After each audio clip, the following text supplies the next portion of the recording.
الصلاة والسلام عليك يا سيدي يا رسول الله وعلى آلك وأصحابك يا حبيب الله السلام علیکم ورحمۃ اللہ وبرکاتہ۔ سامعین کرام، ماہ رجب کے پہلے جمعے کے مبارک دن کا ایک انتہائی مجرب اور طاقتور عمل لے کر حاضر ہوا ہوں۔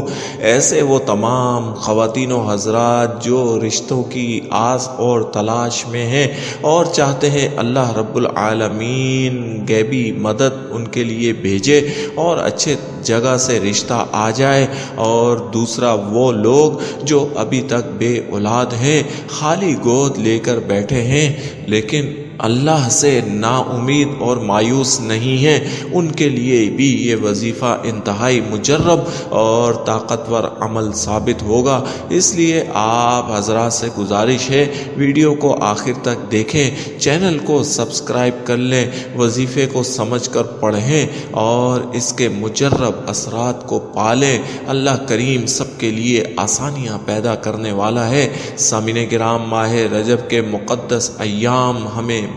اللہ کی بے پناہ رحمتوں، عنایتوں اور فضل و کرم کی بدولت مل گئے ہیں، اور ان مقدس ایام کو ہم گزار رہے ہیں۔ اللہ کا بے پناہ احسان عظیم ہے کہ اس نے یہ لمحات، یہ گھڑیاں ہمیں دی اور اپنا پیارا پیارا مہینہ ہمیں عطا فرمایا۔ سامعین کرام، وہ تمام بہن بیٹیاں اور وہ تمام حضرات جو رشتوں کی آس اور تلاش میں ہیں اور چاہتے ہیں کہ جلد از جلد ان کا رشتہ طے ہو جائے، تو ان کے لیے، اور ایسے وہ شادی شدہ خواتین و حضرات، وہ جوڑے جو عرصہ دراز سے بے اولاد ہیں، اللہ سے نا امید نہیں ہیں، مایوس نہیں ہیں، اور انہیں امید ہے کہ ان کا رب انہیں اپنے طرف سے اولاد عطا فرمائے گا اور بہت جلد عطا فرمائے گا، ان کے لیے بھی یہ ایک بہترین عمل لے کر حاضر ہوا ہوں۔ سامعین کرام، رجب کے مہینے کے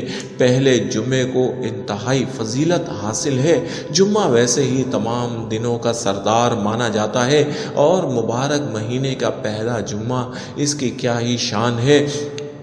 بزرگان دین کے مطابق، مشائخ عظام کے مطابق اور صوفیان کرام کے مطابق، جمعے کی نماز کے بعد قبولیت کی گھڑیاں ہوتی ہیں، اور یہ قبولیت کی گھڑیاں جمعے کی نماز کے فوراً بعد شروع ہو جاتی ہیں۔ تو آپ نے یہ وظیفہ جمعے کی نماز کے بعد پڑھنا ہے، اور کس طریقے سے پڑھنا ہے آپ طریقہ کار نوٹ کر لیں۔ جمعے کو آپ حسب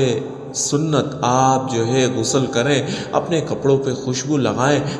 نماز جمعہ ادا کریں، اور نماز جمعہ ادا کرنے کے بعد آپ نے وہیں بیٹھ جانا ہے۔ اگر آپ گھر پر ہیں یا آپ مسجد میں ہیں، وہیں نماز کی ادائیگی کے بعد وہیں بیٹھ جائیں، اور پھر 11 بار درود شریف کا نذرانہ سرکار دو عالم صلی اللہ علیہ وسلم کی بارگاہ میں بھیجیں۔ 11 بار درود شریف پڑھنے کے بعد پھر آپ نے 41 مرتبہ آیت الکرسی پڑھنی ہے۔ 41 بار آیت الکرسی پڑھ کر پھر آپ نے 41 بار سورۃ الاخلاص پڑھنی ہے، اور پھر 11 بار درود شریف پڑھ کر اللہ رب العالمین سے اپنے مقصد کے لیے اور اپنی کامیابی کے لیے دعا کرنی ہے۔ سامعین کرام، وہ بے اولاد جوڑے جو ابھی تک اولاد جیسی عظیم و شان نعمت سے محروم ہیں، ان کے لیے یہ انتہائی مجرب عمل ہے، اور وہ لوگ جو ابھی تک نیک رشتے کے متلاسی ہیں، نیک رشتے کی تلاش میں اپنی عمریں گزار رہے ہیں، ان کے لیے یہ انتہائی مبارک اور مجرب طاقتور عمل ہے۔ یہ آیت الکرسی کا وظیفہ بزرگان دین سے نقل کیا گیا ہے، اور سورۃ الاخلاص جو ہے اس کے ساتھ پڑھنے والا وہ کبھی بھی نا امید اور مایوس نہیں ہوتا۔ اللہ کریم 41 بار آیت الکرسی اور 41 بار سورۃ الاخلاص جمعے کے دن نماز جمعہ کے بعد پڑھنے والے کو کبھی نا امید نہیں کرتے، اور اللہ اس پر اپنی رحمتیں اور فضل و کرم نازل فرماتا ہے۔ ہم نے اس عمل کے ذریعے سے بڑے بڑے مقاصد پورے ہوتے دیکھے ہیں، بڑی بڑی ادھوری خواہشات پوری ہوتی دیکھی ہیں۔ آپ بھی انتہائی یقین کے ساتھ اس عمل کو کریں، اور پھر اللہ کی رحمت اور اس کے فضل و کرم کا نظارہ اپنی آنکھوں سے دیکھیں۔